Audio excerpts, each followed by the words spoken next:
Our first step for all grain brewing is going to be doing what's called our mash in. So this is going to be the one step that's going to be different from extract brewing with specialty grains. You're going to steep specialty grains and then put in like the extract malt, syrups, and sugar. So for all grain brewing, we're actually going to create the sugars from our base grains. So here's the recipe that Chad has for his. It's a Schwarzbier German dark lager, and it's a mix of a couple grains, and we'll kind of talk about that a little bit later. But basically, we're going to go through a mash process, which means we're going to convert our starches to sugars, and that's the basic premise of what's going to be happening.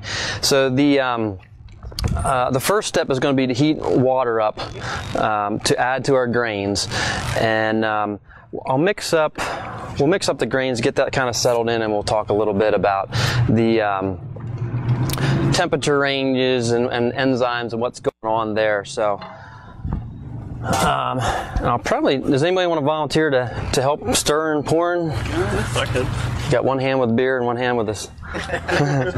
All right, so yeah, I got my beer. Chad in his instructions had what's called, I have 3 gallons of water heating up here. His instructions on his paper was calling for 2.5 gallons of water that we'll need to blend with. I usually like to go more, so I just have a little bit to work with. I probably won't use it all, but I have it in here. So I had the water preheating here. It's actually up to 172 degrees. He was shooting for 162, so I'm just going to throw some cold water in and bring it back down a little bit. This is the trickiest part about the process, really, is we got hot water, we got grains sitting here, it's probably 80 degrees, maybe the grains sitting here. And so we're blending those two.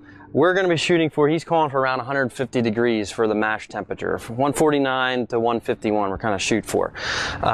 So that's the trick, is to blend these two temperatures and hopefully get it. So there's going to be a little bit of trial and error when you first get into it. I sometimes like to just overshoot my water temperature a little bit because it's easier to add a shot of cold water and bring it down than if I end up at like 146 or 147 in my cooler here.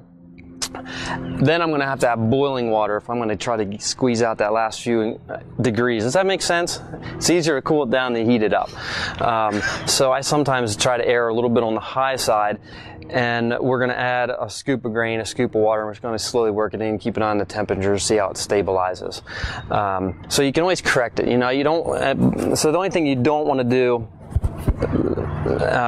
since I'm mentioning that you have that I sometimes overshoot a little bit. You don't want to overshoot too far because we will denature enzymes when we start getting into like 160 and beyond.